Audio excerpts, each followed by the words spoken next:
क्या आप जानते हैं नारियल के जन्म की कहानी? तो चलिए आज इसी बारे में बात करेंगे और वीडियो अच्छी लगी तो लाइक और सब्सक्राइब ज़रूर कर देना। प्राचीन काल में सत्यव्रत नाम के एक राजा राज करते थे। वह प्रतिदिन पूजा पाठ किया करते थे। उनके पास किसी भी चीज़ की कमी नहीं थी। वह धन दौलत से लेकर हर प्रकार के सुविधा से समृद्ध थे।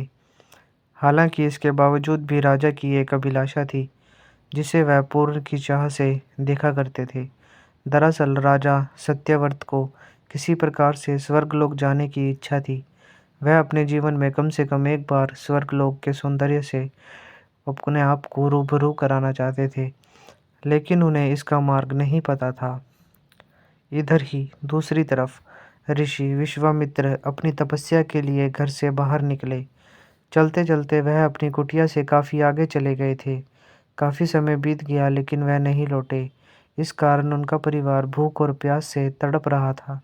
राजा सत्यव्रत को जब इस बात का पता चला तो उन्होंने ऋषि विश्वामित्र के परिवार के पालन पोषण की जिम्मेदारी ले ली।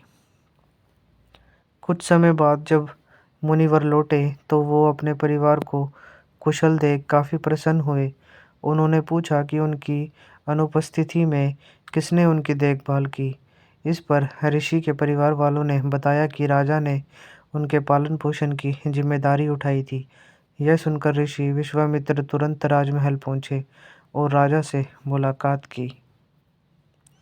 वहां पहुंचकर उन्होंने सबसे पहले महाराज को धन्यवाद कहा। इस पर राजा ने ऋषि अपनी इच्छा पूर्ण होने की आशीर्वाद मांगा। राजा की बात सुनकर ऋषि विश्वामित्र ने कहा, बोलिए महाराज, आपको क्या वरदान चाहिए? तब महाराज ने कहा, हे मुनि, मुझे एक बार स्वर्गलोक के दर्शन करने हैं। कृपया करके मुझे वहां जाने का वरदान दें।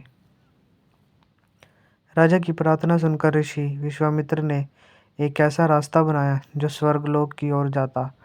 यह देख राजा सत्यव्रत बहुत खुश हुए। वह तुरंत उस रास्ते पर चल पड़े और स्वर्गलोक पहुंच गए।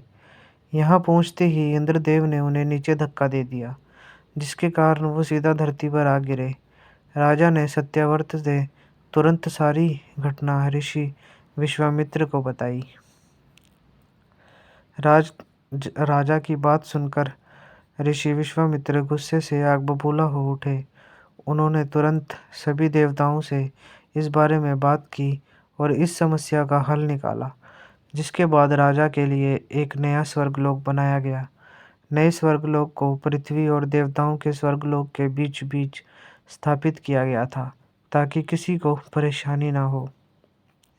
नए स्वर्गलोक से राजा सत्यव्रत तो बहुत खुश हुए, लेकिन विश्वामित्र को एक चिंता लगातार सता रही थी। उन्हें डर था कि नया स्वर्गलोक कहीं जोरदार हवा के कारण गिर ना पड़े।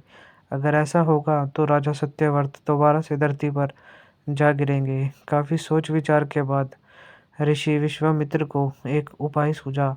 उन्होंने नए स्वर्गलोक के नीचे एक बहुत लंबा खंभा लगा दिया ताकि उसे सहारा मिल सके।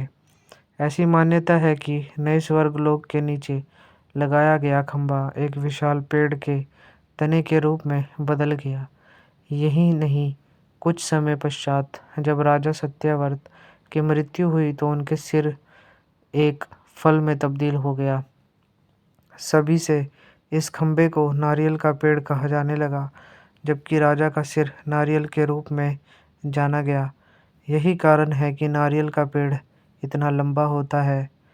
कहानी की सीख, इस कहानी से हमें यह सीख मिलती है कि अगर सच्चे मन से किसी की मदद करें तो हमारी हर ख्वाहिश पूरी हो सकती है। तो अगर वीडियो अच्छी लगी हो तो गाइस लाइक और सब्सक्राइब ज़रूर करें।